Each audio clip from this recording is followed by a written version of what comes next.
after you watched the tape and reviewing why they ejected Beckford, just kind of your thoughts on what you saw and what may happen to him.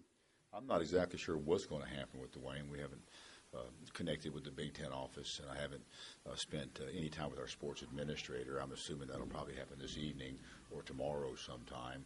There was some pushing and shoving and some ill feelings, and we'll see where the judgment lies. But as of right now, it's just kind of up in limbo.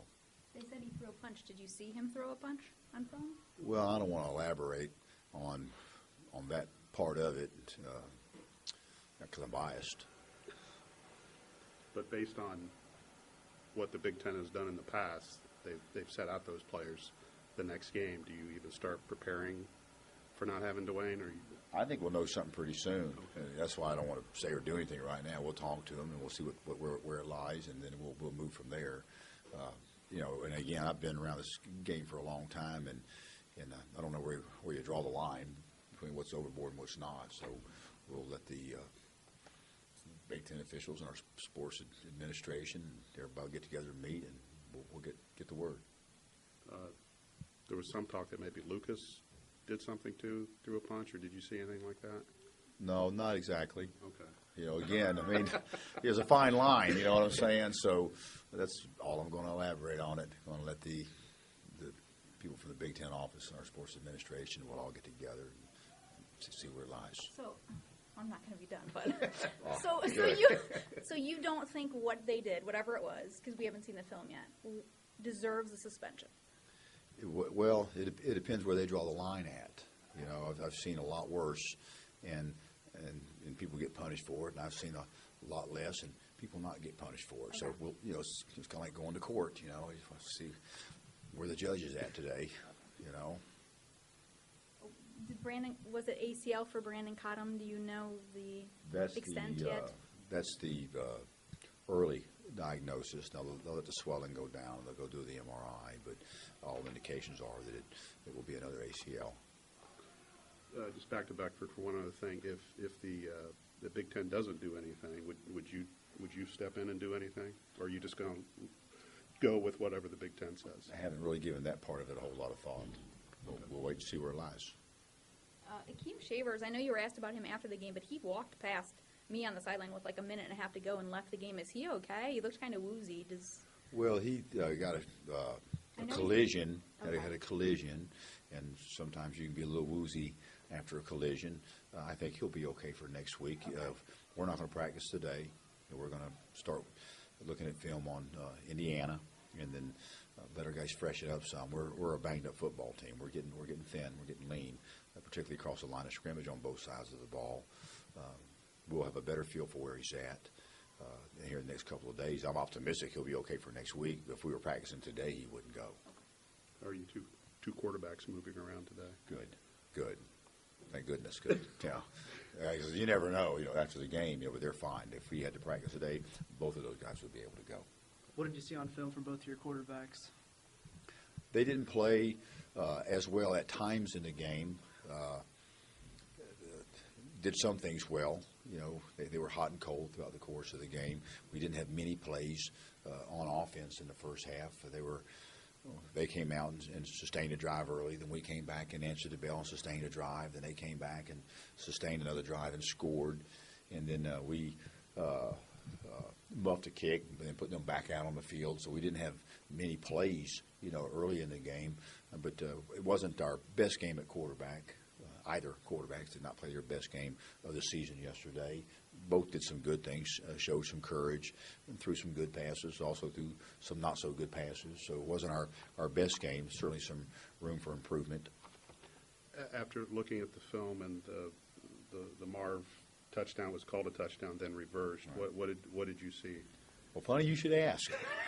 Because I have a picture of it, and it looks like Robert's trying to score, and the ball goes out of bounds before it touches the pylon. I didn't get injured in the game. That's just okay, but anyway, the ball doesn't touch the pylon. Robert's hand touches the pylon. So, based on this picture here and what we see on film, it should have been a fumble out of bounds and first and goal on about the 5-inch line.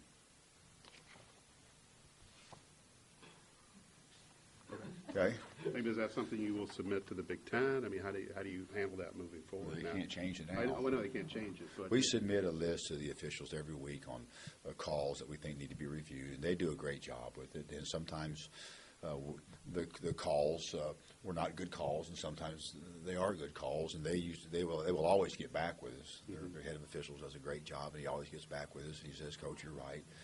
These were tough calls, and maybe were not the right calls. And looking at these other calls, they were tough calls, but I think they were the right calls. So I'm sure they'll own up to it, but, whether it's a good or a bad call. But you can't change anything now.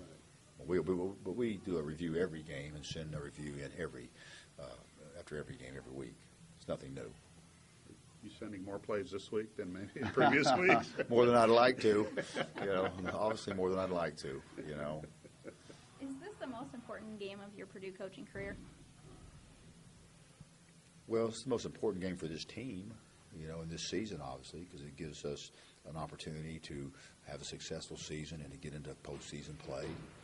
So it's not about me; it's about the team.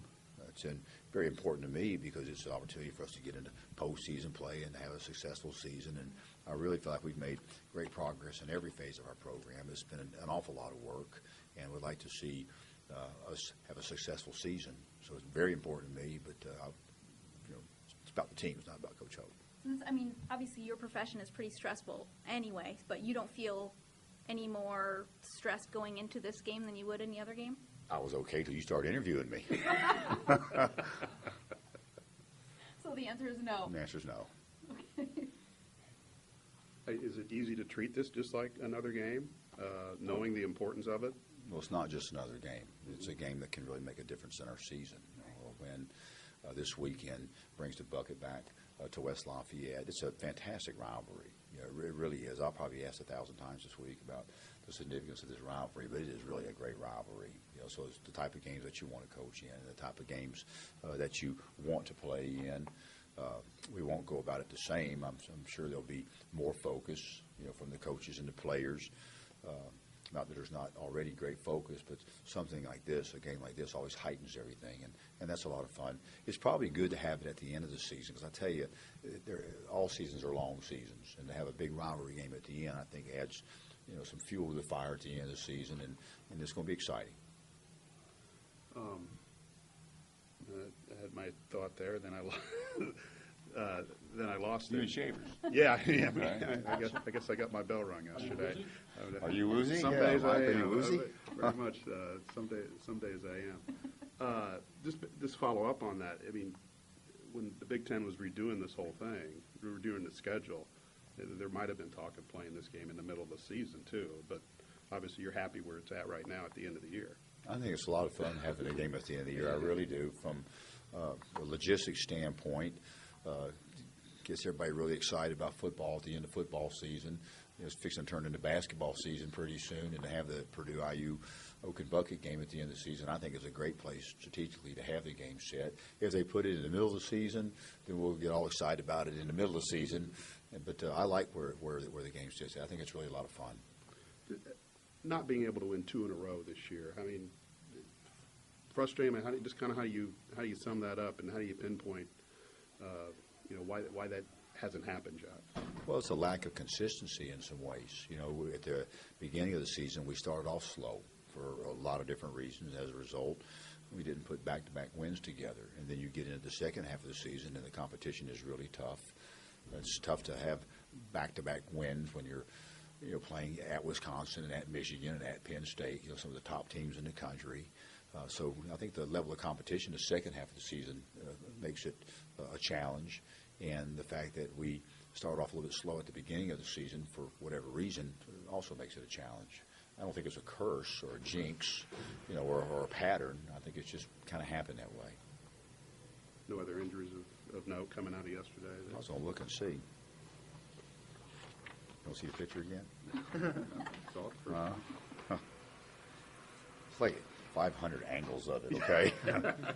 I don't think we have anybody that's going to be out on Tuesday that was able to play in the game last Saturday. I think we're going to be okay health-wise, with the exception of Brandon Cottom, obviously. I don't think he's going to be back. Right. we do kind of ask you this every week. Just you meet with your team every Sunday. You know, I think a couple weeks ago we asked you just how they were doing after Wisconsin. Obviously, they bounced back. Just today, just kind of what kind of feel did you get from your team about their emotional state right now? Well, obviously, we're very disappointed that we didn't win the game, and we didn't win the game for a lot of reasons. They're a good football team, and they played a little more consistent than we did. They're a little bit older than we are. They have a lot more fifth-year seniors on the defensive side of the ball. I think they have 5 or 6 fifth-year seniors that have been playing on the defensive side of the ball. We only have maybe a handful of guys on our football team that have been starters for 3 years in a row. So they were an older, more mature football team. They played a little more physical than we did yesterday, particularly across the line of scrimmage. We had some good plays, and they had some good plays, but they had more good plays than we did. So obviously we come in and address the football team in regards to what we did well on offense, defense, and special teams. And there were a lot of great things that we did yesterday. And then we addressed what we didn't do well, and they acknowledged that. But we can't sit around and dwell on a loss. You know, we have to get refocused and get back to business and start getting ready for Indiana. So I thought that they were very attentive, interested in wrapping up the Iowa game and then moving on to IU. Some of the players mentioned yesterday that they may have hung on to the Ohio State win just a little bit too long. Did you get a sense of that through the week? No, I don't think so. And I think I've read everything that you guys could have possibly written. And I don't remember seeing anything about anybody hanging on to the Ohio State game too long. I haven't read that anywhere, and I haven't heard our players mention that, so I'm not sure exactly what you're referencing to. But sometimes in an interview, after a game when people are trying to, finger a reason why it didn't go that well, then someone might say something, well, I don't know if I was as intense in the first half this week as I was last week, so then there's a headline out there that we limit intensity, so sometimes things are, what they say are spun, to look like the team, may have had a certain focus or lack of, when it may be just one individual in an interview that's trying to figure out why it didn't go as well as it possibly could have. And the game's just over, and there are things going through their head. We always wonder why afterwards, but I don't think that they were hanging on to the Ohio State win. We came in and tried to brush that off really quick. Sometimes it's hard to play as intense from an emotional standpoint back to back.